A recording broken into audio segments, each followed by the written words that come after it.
1992, and John Reynolds completes another fantastic season of racing by winning the Supercup Championship. Meanwhile, out in front with a checkered flag in sight, John Reynolds, number 3, second win of the day. Unbeaten in the series. When he stayed on, he won. Last year's 750 champion John Reynolds is now one of the Grand Prix elite, racing in the 500cc World Championship class, which is every competitor's dream.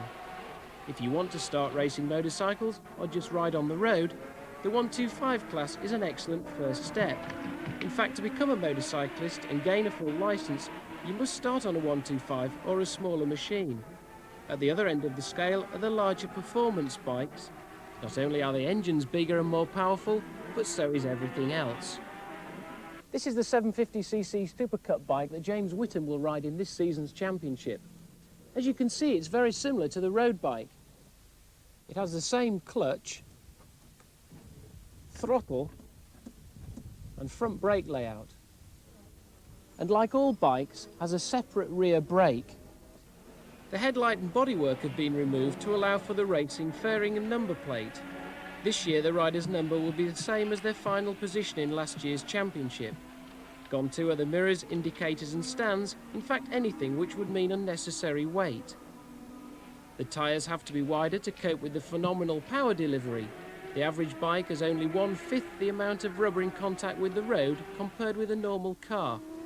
The work done on this particular bike has increased the power from the standard engine's 115 horsepower to 135. It goes, stops and handles better than most sports cars. Whilst the machines that we have looked at use traditional Japanese design, the Supercup regulations do permit other types of bikes to be used. One such machine is the Ducati, which will be ridden today by endurance world champion Carl Fogarty. The Ducati is a twin-cylinder machine and is one of the few bikes on the track fitted with fuel injection. Listen for the unique sound.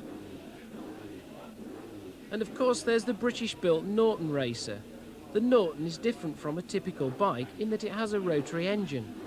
This unique design means the engine is very simple and therefore very light, endowing the Norton with breathtaking acceleration and top speed. So that's the bikes. Now what about the riders? There are 6 main contenders for this year's championship, and the good news is they all ride for different manufacturers. All they're waiting for is the green light.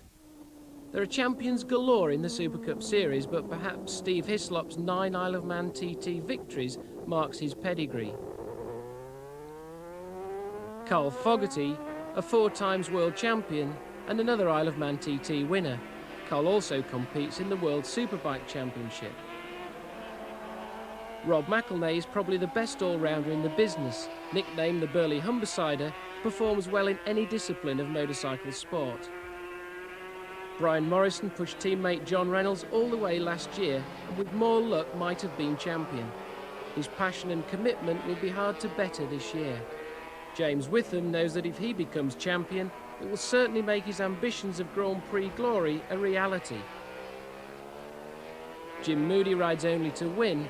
When it comes to determination and courage in a last lap situation, no one is more aggressive than Moody. So there you have it, Supercup 93.